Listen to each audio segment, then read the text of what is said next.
mira, aquí ves una serie de moldes que van avanzando por esta cinta. Aquí les aplicamos un desmoldeante, un producto para que luego no se pegue el hormigón y lo podamos desmoldear al final del proceso. ¿De qué material son los moldes? Son metálicos, en este caso de aluminio. Y aquí en esta máquina, la tejera es donde conformamos la teja. Por esa cinta llega el producto que sale de la amasadora, ¿no? Exactamente. Entonces aquí lo compactamos con unos rodillos, digamos que apretamos la teja contra el molde y esto es lo que sale de la tejera. ¿Cada cuánto tiempo se conforma una teja o a qué velocidad funciona esta línea, Manuel? Pues mira, ahora estamos trabajando a una velocidad de 130 tejas por minuto. Aunque las vemos salir por separado, pero casi se forman tejas en continuo, ¿no? Eso es, has visto ante los moldes que estaban todos juntos. Después de compactarlos en la tejera, tenemos un carro cortador que lo que hace es cortar para separar las tejas. Vemos que se le aplica aquí de nuevo un color, ¿no? Digamos. Esto es lo que llamamos un slurry. Básicamente consiste en una lechada de mortero, de hormigón también, arena, agua, cemento y pigmento, mucho más líquido evidentemente. ¿Los colores no se añadían de alguna manera también a la masa? Sí, pigmentamos la masa básicamente porque cuando tú, por ejemplo, tienes una teja cuyo acabado superficial es rojo, el hormigón al ser gris lo pigmentamos de rojo porque muchas veces para rematar las cubiertas pues los albañiles tienen que cortar tejas, claro. Entonces tú ver esos cortes pues queda feo.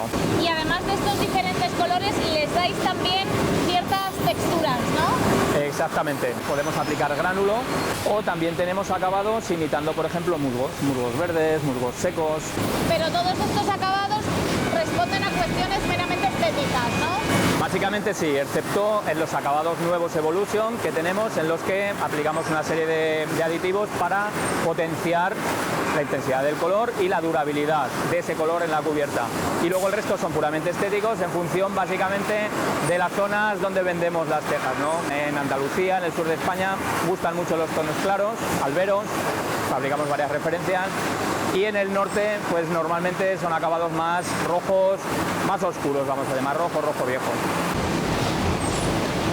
¿Qué se hace con las tejas una vez conformadas? Pues mira, una vez conformadas las tenemos que secar o curar.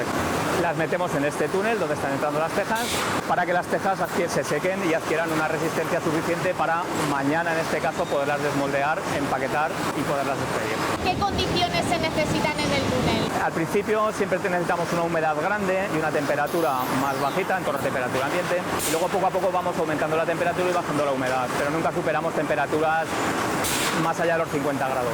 Simplemente lo que hay que procurar es que el secado o el curado sea lo más homogéneo posible, básicamente para que no nos cree diferencias de color entre unas tejas y otras. Si se secasen más o menos, ¿puede variar el color final? Correcto, normalmente cuanto más frío la teja es más oscura, cuanto más calor la teja es más clara y eso provocaría diferencias de tono en los tejados cuando el cliente las instala. 24 horas. 24 horas. Y continuamente de los túneles, Manuel, entran y salen tejas también. Exacto, esto es un anillo y como estamos viendo, por un lado se están conformando y entran al túnel a curar y mañana estas tejas saldrán, como están saliendo por aquí, estas se produjeron ayer, ya curadas, con una resistencia suficiente para poder ser desmoldeadas aquí en la desmoldeadora y poder ser puestas luego en un palet sin que se nos rompan. ¿Ya está el producto terminado? Ya está terminado, excepto una fase final en la que aplicamos una capa de resina para prolongar un poco la durabilidad de la teja, el color, darle un poco unas propiedades de impermeabilización superiores a las que tendría si no se lo aplicamos.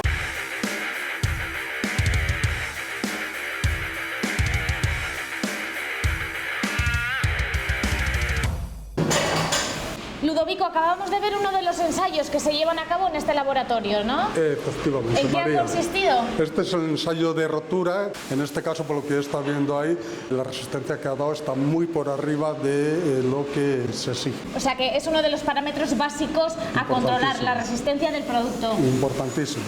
La teja en la cubierta se le va a exigir poder resistir el peso de una persona, movimiento de materiales. ¿Puede variar la resistencia del producto con el tiempo, con las inclemencias meteorológicas a los que está expuesta una cubierta al final? Sí. En el caso del hormigón, la resistencia va a tener una evolución creciente, sobre todo en los primeros meses, años. O sea, las tejas que hoy hemos fabricado son más resistentes dentro de unos días o de unos meses. Puede llegar a doblar la resistencia en cuestión de un mes. Condición necesaria para que expedir una teja es que supere las exigencias que marca la norma. Pero nosotros a mayores lo que hacemos es tenerlas en patio como mínimo 12 días, que nos van a garantizar un incremento de resistencia muy importante. Bueno, María, para terminar, esta es la parte fundamental. 4.003 días sin accidentes, quiero decir que son más de 10 años sin un accidente sin baja. Esto es un orgullo y esta es la planta de todo el grupo, estamos hablando de más de 100 fábricas, en la que más días se lleva sin accidentes. Pues sin duda es un motivo, Ludovico, para daros la enhorabuena. Pues muchas gracias. Muchas gracias.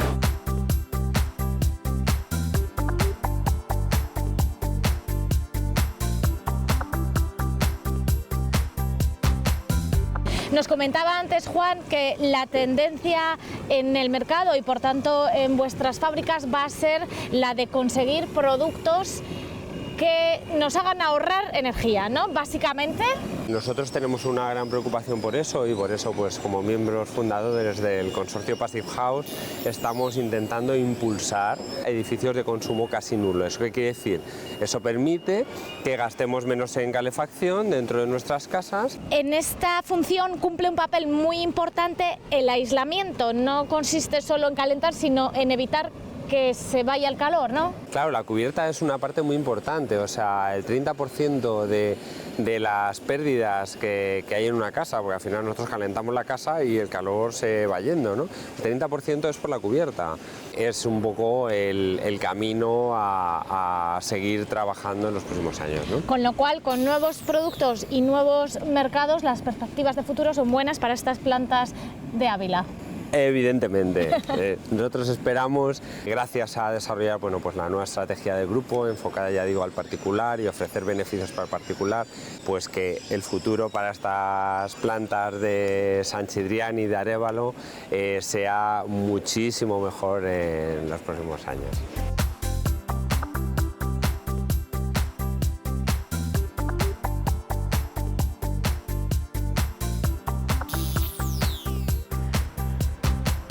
La empresa alemana Petkus, dedicada a la fabricación de plantas para el tratamiento de granos y semillas, tiene en España un socio estratégico con el que abastece a parte de sus mercados en Europa y también en Latinoamérica.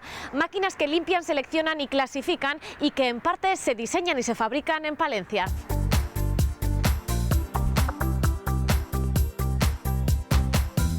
Hola Javier. Hola María, ¿qué tal estás? Bienvenida. Podríamos contar la historia de esta empresa a través de estas máquinas, ¿no? La empresa nace ya hace muchos años, en 1854, la parte alemana, y estas máquinas, que son maquetas, vienen de cuando los aprendices entraron a fábrica para luego producir las máquinas grandes en serie, aprendían haciendo maquetas. Y precisamente Petkus fue una empresa pionera, ¿no?, en el desarrollo de este tipo de maquinaria muy encaminada a las labores del campo. De hecho Petkus decimos que fue la primera empresa que le puso un motor a una criba.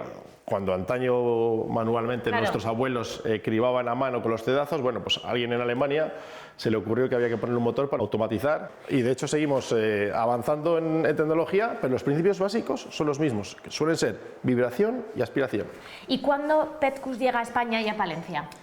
Petkus llega a España de la mano de mi padre pues hace más de 40 años. En principio nosotros fabricamos la línea de selección de semillas hasta que en el año 2004 entramos a formar parte de la sociedad Petkus. ¿Y esta máquina es como las que empezó a hacer tu padre?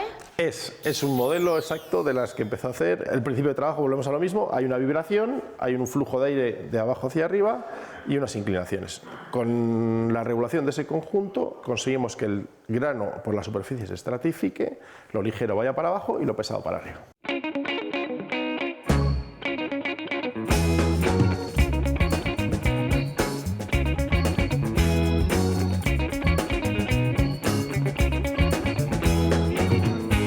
Bueno, María, te vamos a enseñar parte de nuestro departamento de ingeniería, él es Fernando. Hola, Fernando. Y aquí lo que vamos a ver es nuestro último montaje, que estamos por cierto en él y luego veremos, que es una planta de selección de semillas completa en el que podremos hacer legumbres.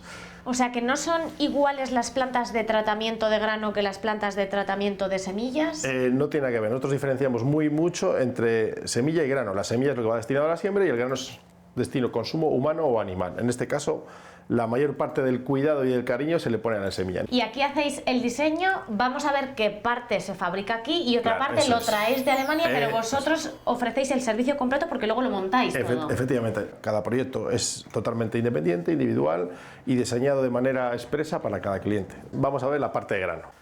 Nos va a mostrar nuestro compañero Luis, que está encargado de la parte de plantas en grano. Que el grano hemos dicho que es aquello que va luego destinado pues, a las fábricas de piensos, al consumo fundamentalmente. Efectivamente, entonces el grano se recibe, se limpia, se seca y se almacena. Bueno, pues en este caso es una planta de secado de maíz que se va a instalar ahora en breve en la provincia de León. Las distintas plantas, ¿en qué se pueden diferenciar? La diferencia fundamental son los rendimientos. Podemos ir rendimientos desde 1 tonelada hora hasta 50 o 100 toneladas hora. ¿Y esto qué es, Javier? Estas barredoras van en el interior del silo, en el centro, pivotan hacia alrededor y extraen del grano desde el exterior del silo, desde el diámetro exterior hasta el centro, para vaciarlo por el agujero de descarga. Estas máquinas son las que fabricamos aquí y que vamos a ver ahora ahí abajo, preparadas para su carga y envío a Ucrania. Pues vamos a verlas. Vamos a verlas.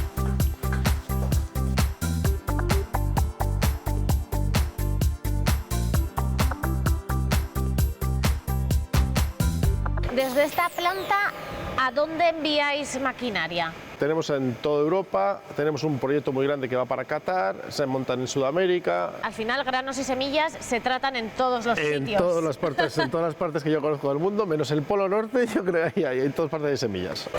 ¿Qué parte de la fabricación se hace en vuestras instalaciones entonces, Javier? Bueno, nosotros venimos de la parte de diseño, compramos chapa cortada, plegada, normalmente es chapa galvanizada, aquí la montamos, pero toda la parte de mecanizado la hacemos nosotros en este entorno de aquí, en este centro de mecanizado. Pero es acero. Es chapa de acero galvanizado con diferentes espesores. Que esto es para que resista frente a los agentes externos que la oxidan, ¿no? Claro, eso por una parte, y por otra parte resulta que el grano es abrasivo. Entonces, bueno, se emplean materiales de máxima calidad para evitar esa abrasión del propio grano. Diseñar y desarrollar, fabricar e instalar una planta, ¿cuánto tiempo puede suponer de trabajo? Muchísimo tiempo, desde el primer contacto con el cliente hasta que llegamos al acuerdo de diseño, se fabrica y se monta, puede pasar un año. ¿Y actualmente en cuántos proyectos podéis estar trabajando en un año? Actualmente estamos como en 6 proyectos y en un año entre una cosa y otra podemos estar entre 12 y 14 proyectos totales, sí. Más la parte de fabricación, que en este caso barredoras llevamos este año fabricadas unas 50, desbarbadores, que es la otra parte que va para las semillas, llevamos otros 50, que es de alguna forma la parte más serializada de la fabricación. ¿Y esta máquina qué es lo que hace? Es un eje interior con unas púas que va girando a gran revolución y su trabajo es separar la lista de la cebada o la gluma del trigo para que luego a la hora de la siembra no haya problemas de atascos en las sembradoras. ¿Y cómo lo retira? O sea, esto es lo que gira por dentro, ¿no? Estos son los ejes que giran por dentro que hemos visto hacer ahí en el centro de mecanizado anterior y aquí estamos viendo la fase de montaje del desbarbador. Una vez que tenemos eliminada la lista de la semilla con esta máquina, pasa a la máquina limpiadora que por aspiración de aire se la va a llevar y va a seguir su proceso. Y aquí las barredoras que me comentabas antes, igual que las que están cargando para Ucrania, ¿no? Exactamente iguales, de las otras tantas que precisamente también van para Ucrania. Ucrania es un gran productor de grano, el mayor productor de grano en la Unión Europea y es un gran demandante de silos y por tanto barredoras.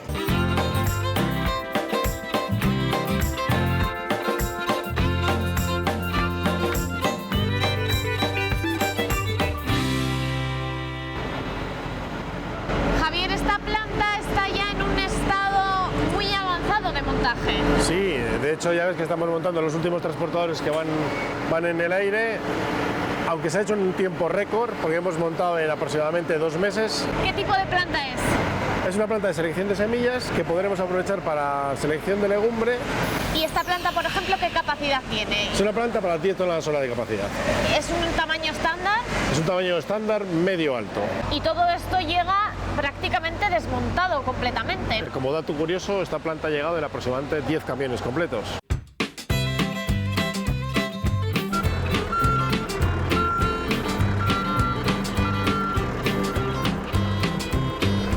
Y esta planta ya sí que está a pleno funcionamiento. Ya está en pleno rendimiento, nos encontramos en la planta de Agropal, una planta de selección de semillas con la característica principal de que es la planta más grande construida en España y por supuesto la más moderna, contando que es una de las más modernas también de Europa. ¿Qué capacidad tiene y cuánto tiempo lleva funcionando entonces? Lleva funcionando una campaña larga y la capacidad de producción es de 20 toneladas hora.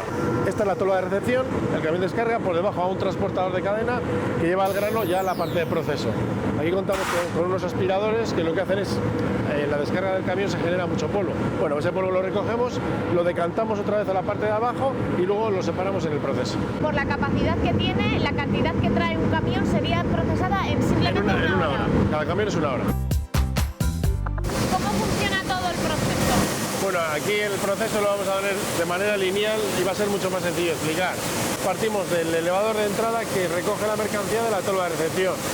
Pasamos por la máquina prelimpiadora y la máquina calibradora, que lo que van a hacer es separarnos por grosor del grano. ¿Y cómo lo hacen? Por movimiento de cribas y por aspiración de aire. De forma que lo más menudo se va a ir como impurezas menudas hacia un lado y el grano bueno, que es apto para posterior proceso, va a seguir a la máquina siguiente. Pasamos a los triarvejones. Los triarvejones nos separan las semillas por longitud, de forma que nos quitan las que están partidas, nos van a eliminar, y las que son más largas que la que estamos procesando, nos la van a eliminar también. De aquí de lo que se trata es que al final del proceso solamente vaya la semilla que nosotros necesitamos. Claro, que son las mejores. Que son las mejores. Son las que tienen un mayor poder en la esencia, mayor poder de germinación. Para distinguirlas por longitud, ¿cómo lo hace la máquina? Incorpora unos cilindros que llevan unos alveolos. Estos van girando a una velocidad constante, de forma que por fuerza centrífuga las semillas que caben en los alveolos van hacia una parte, la separa, mientras que las que no caben en los alveolos van a ir por otro. Una vez que tenemos separado por longitud, pasamos a la siguiente fase del proceso, que es la separación por densidad, por medio de lo que se llama mesa densimétrica. Para también separar las que pesan poco y no son buenas. ¿Qué es lo que ocurre? La semilla que pesa poco, por lo general, es que está dañada. Normalmente no va a germinar. Y estas instalaciones, por ejemplo, sirven para tratar muy distintos tipos de semillas. Sí. Fundamentalmente están haciendo cereales y legumbres, pero se podrían hacer muchos más. Y aún hay otro proceso de selección más. Efectivamente, ese sería el último proceso, el que da la calidad final al producto, y es la selección óptica. Esta máquina lo que va a hacer es seleccionar por diferencia de colores, diferencia de tamaños y diferencia de formas. De forma que el producto final esté perfecto y de acuerdo a los requisitos de calidad que el cliente va a pedir. O sea que esto significa que la máquina visualiza cada semilla. Tú imagínate que esta máquina procesa unas 10 toneladas, 10-12 toneladas hora y hace una fotografía a cada semilla. Claro, y la comparará con La compara con los estándares que tenemos, que la hemos dicho previamente, y lo que no resulte de la calidad que le hemos dicho la va a desechar. Y la semilla se transporta entre proceso y proceso por estas cintas verticales, ¿no? Efectivamente, estos son elevadores de cangilones. En concreto estos van a una determinada velocidad, pero posterior a la última fase de proceso tratamos de darle un cariño especial más a la semilla para que no tenga ninguna rotura cuando no hemos ido a ningún proceso posterior. Entonces utilizamos elevadores que llamamos Z. El cangilón va mucho más despacio y el volteo es mucho más lento también para evitar ese daño mecánico a la semilla. Y lo que es fundamental en estas plantas es la aspiración, porque aquí vemos que no hay ni una gota de polvo. Fundamental, donde hay cereal hay mucho polvo. Bueno, tenemos que encargarnos de eliminar ese polvo, primero por la calidad final del producto y luego por el ambiente de trabajo. Pero aquí trabaja alguien, porque yo no he visto a nadie todavía. Trabaja gente, pero esto debe funcionar solo. Está todo automatizado. Hay una persona que le dice los procesos que vamos a hacer, pero luego el funcionamiento lo automatiza. Javier, esta es ya semilla buena. Esto ya semilla en perfectas condiciones para la siembra, con la particularidad de que además la hemos tratado. Ya la hemos protegido frente a hongos y frente a insectos. Por eso tiene ese aspecto como rojito. Ese rojito es el agente químico que se le aplica. Además, debe diferenciarse del resto del grano para saber que está tratada. Ese es el colorante que llevan los químicos. Al final de una buena selección de semillas depende el rendimiento que vaya a sacar el agricultor de su tierra. Por supuesto. Primero una pureza varietal, pero luego también hay que ofrecer la pureza de selección. No debe ir nada que no sea la semilla que vamos a sembrar. Por el precio de la semilla ya de por sí es cara, entonces hay que darle la máxima calidad.